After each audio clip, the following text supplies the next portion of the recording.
And let's bring in New York Post columnist David Kaufman. David, great to see you. Look, it was September 11 yesterday in Australia, but of course it was September 11 today in the US, and there were the commemorations for the terror attacks. How did Kamala and Trump honour this occasion? So considering the sort of hallowed reverence of September 11th, it's traditionally a day without politicking. But yesterday was really all about politics and optics.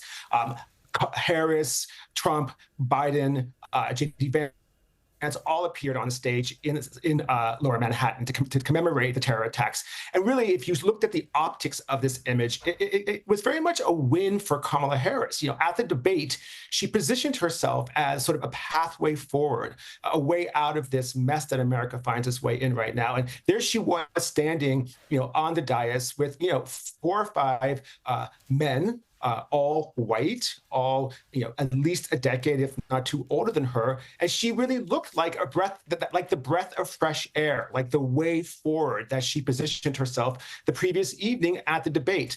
Yesterday was supposed to be not about politics, but it was all about politics, and in many ways, Vice President Kamala Harris really won. Yeah, she did indeed.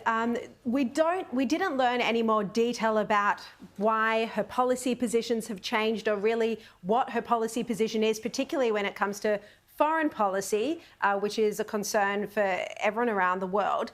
But she did win. Is there now concern in the Republican Party? Do you think they're going to agree to another debate and actually get Trump to knuckle down?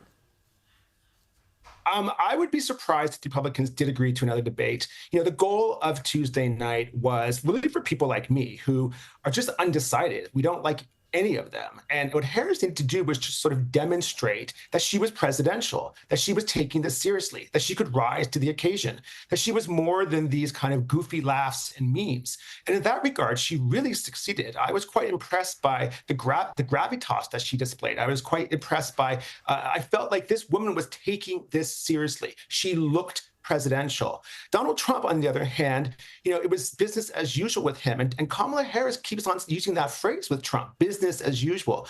And with Trump, it was business as usual. He was arrogant, he was adversarial, he was full of conflict, and he was nasty. And I think that the U.S. public is somewhat tiring of this sort of, tired old train of Trump. The question about a next debate, I think it doesn't really work in Trump's favor. He's proven himself unable to evolve. And if we have another spectacle like this, I think it would really begin to hurt him. Well, Trump is a known quantity, though. People know what he's like as president. They know what his record is. And, I agree with you that Kamala did present very well, but she didn't give any answers for the key concerns that people have about her. Her border policy, for one, and also the cost of living crisis at the moment that's gripping the United States as it is in Australia as well. All right, David Kaufman, great to have you join us.